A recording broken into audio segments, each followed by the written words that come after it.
ಬಿಟ್ಟು ಹೋಗ್ಬೇಕಂತಲೇ ಮಾಡಿದ್ದು, ಬೇರೆ ಏನು ಕಾರಣಕ್ಕಲ್ಲ.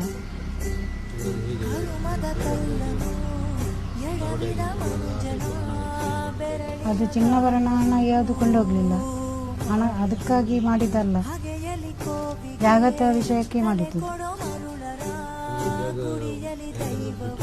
ಬಿಟ್ಟು ಹೋಗ್ಬೇಕಂತ ತುಂಬ ಸಲ ಹೇಳಿದರು, ಅವರು ಹೋಗಲಿಲ್ಲ, ನಾನು ಹೋಗುದಿಲ್ಲ ಅಂತ ಹೇಳಿದರು. ಇದು ತೀರಿ ಹೋಗುವ ಮುಂಚೆನೇ ಮುಂದಿನ ದಿವಸ ಬಂದು ಹೇಳಿದ್ರಂತೆ ಹೋಗ್ಬೇಕಂತ, ಇವರು ಹೋಗುದಿಲ್ಲ ಅಂತ ಹೇಳಿದ್ರಂತೆ. ಹಾಗೆ ಅವತ್ತೇ ರಾತ್ರಿ ಇದು ಮಾಡಿದ್ದಾರೆ, ಕೊಂದಿದ್ದಾರೆ. ಅವರ ತಾಯಿ ತಂದೆ, ಅವ್ರದ್ದು ತಂದೆ ತಾಯಿ ಎಲ್ಲ ಅಲ್ಲೇ ಕೆಲಸ ಮಾಡಿ ಬಂದಿದ್ದು. ಆನೆಗೆ ರೊಟ್ಟಿ ಎಲ್ಲ ಮಾಡಿಕೊಡೋದು.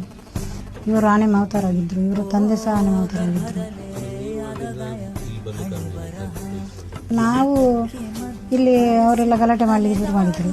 ಹಾಗೆ ನಮಗೆ ಇವರು ಚಿಕ್ಕ ಮಕ್ಕಳಿದ್ದರು. ಹಾಗೆ ನಾವು ಅಲ್ಲಿ ಜೀವನ ಮಾಡಲಿಕ್ಕೆ ಕಷ್ಟ ಅಂತ ನಾವು ಇಲ್ಲಿ ಬಂದು ಕೂತ್ಕೊಂಡಿದ್ದು. ನಾವು ಅವರನ್ನು ಇಲ್ಲಿ ಕರೆದೆವು, ಇಲ್ಲಿ ಬನ್ನಿ, ನಾವು ಇಲ್ಲಿ ಕೂತ್ಕೊಂಡು. ನಾನು ಬರೋದಿಲ್ಲ ಅಂತ ಹೇಳಿದ್ದು, ನಾನು ಅಲ್ಲೇ ಇರೋದು, ನಾವು ಇಷ್ಟು ವರ್ಷದಿಂದ ಅಲ್ಲಿ ಕೆಲಸ ಮಾಡಿಕೊಂಡಿದ್ದು, ನಾನು ಇಲ್ಲಿಂದ ಬಿಟ್ಟು ಹೋಗೋದಿಲ್ಲ, ನಾನು ಇಲ್ಲೇ ಇರೋದು ಅಂತ ಹೇಳಿದ್ದು. ಬಂದೆವು ಇಲ್ಲಿ, ಮತ್ತೆ ನಾವು ಹೋಗ್ತಿದ್ದೇವೆ, ಅಲ್ಲಿ ಹೋಗಿ ಬರ್ತಿದ್ದೇವೆ, ನಾನು ಹೋಗ್ತಾ ಬರ್ತಿದ್ದೆ.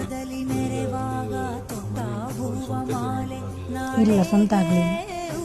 ಅಂದರೆ ಅವರು ಕೆಲಸಕ್ಕೆ ಹೋಗ್ತಿದ್ರಲ್ಲ, ಹಾಗೆ ಸ್ವಂತ ಅಲ್ಲಿ ಯಾರಿಗೂ ಸಹ ಸ್ವಂತ ಅಂತ ಇಲ್ಲ, ಯಾರಿಗೂ ಸಹ ಅಲ್ಲಿ ಇವರಿಗೆ ಸಹ ಸ್ವಂತ ಅಂತ ಇಲ್ಲ.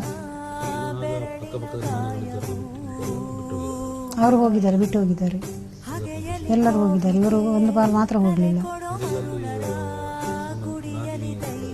ಹೌದು, ನಾದಿ ಅವ್ರ ಕೆಲಸಕ್ಕೆ ಹೋಗ್ತಿದ್ರು. ದೇವಸ್ಥಾನಕ್ಕೆ ಅಲ್ವಾ, DMC ಅಂತ ಅಲ್ಲಿದ್ದೆ, ದೇವಸ್ಥಾನದದ್ದೇ, ಅದು ಬೇರೆ ಕೆಲಸ.